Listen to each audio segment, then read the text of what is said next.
Hello लोगोफोर, नोंथांमोननि गेजेराव आं आरो मोनसे गोदान भिडिअ लानानै फैबावबाय। बे भिडिअनि गेजेरजों नोंथांमोन बयनिबो सेराव लानानै फैदों मोनसे समनि बर'निनो मुंदांखा फावखुंग्रि गितानजलि बसुमतारी बिथांनि सुंद' सोमोन्दै। बिथाङानो जाहैबाय क'क्राझार जिल्लानि आरो बिथांनि जोनोम खालारानो जादों 1987 मायथाइनि 12 एप्रिल। बिथांनि बैसोआ दायो 36 बोसोर जाफैबाय। लोगोफोर, गिबियाव मोनथिनानै लागोन बिथांनि फाव खालामबोनाय गासै सावथुन आरो एलबामफोरनि बागै।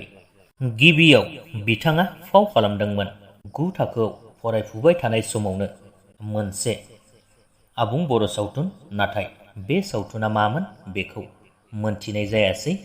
बै समाव बिथांनि बैसोआ 13 बोसोरमोन। बे समावनो बिथाङा मोनसे सावथुनाव फाव खालामदोंमोन।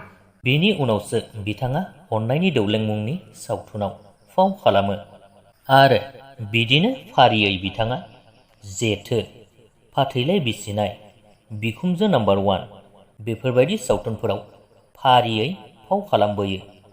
लोगोसेनो बिथांनि फाव खालामनाय एलबामफोरानो जादों जिउनि दाउ मैना, सिरि सिरि मोथो मोथो, उर्बुसि, गोमो गोथां, फागुन आरो गोबां दंबावोमोन, नाथाय बैफोरनि मुंखौ दायो मोनथिजोबनाय जायासै। लोगोसेनो बिथाङा बावैसो थांनाय 2022 मायथाइयाव मोनसे मिउजिक भिडिअआवबो फाव खालामखांबाय। बे मिउजिक भिडिअनि मुङानो जादोंमोन नों सेराव। दायो मोनथिनानै लागोन बिथाङा बबेयाव जुलि जाहैखो आरो हासबेन्डआ मा मावो। लोगोफोर, बिथांनिफ्राय मोनथिनो मोननाय बादिब्ला बिथाङा जुलि जाहैदों क'क्राझारनिनो जाम्फै बारनाय होननाय मोनसे जायगायाव एबा गामियाव, आरो बिथांनि हासबेन्डआ सासे कन्ट्राक्टर। बिथांमोनहा न'खराव 3 फिसाजो फिसाज्लाफोर दङ आरोना। मोनथिनो मोननाय बादिब्ला सानैया खांनो लाबोनाय आरो सासेया आंगो। नाथाय सोर सानैया खांनो लाबोनाय आरो सोर आंगो बेखौ जों सायख'नानै दिहुनथ'ला, मानोना गासैबो बिथांमोननिनो फिसाजो आरो फिसाला। मोनथिनो मोननाय बादिब्ला बिथांनि देरसिन फिसाजोआ 10 थाखोआव फरायो होननानै मोनथिदोंमोन। जानो हागौ दायो मेट्रिक आनजादबो होखांबाय जानांगौ। आरो दुइसिन फिसाफोरा सासेया क्लास 4 दतमा गुरुदेव कालिचरण ब्रह्म स्कुलाव आरो सासेया क्लास 6 रियेलिटि पाब्लिक स्कुलाव होननानै मोनथिनो मोननाय जादोंमोन। नाथाय बिथांमोननि क्लासआबो बारायबायबो जानो हागौ।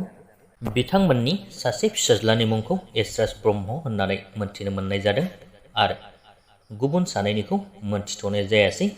लोगोसेनो गितानजलि बसुमतारी बिथांनि हासबेन्डनि सावगारिखौबो मोनथिथ'नाय जायासै। बेनिखायनो नैबे भिडिअआव दिन्थिनो हायासै।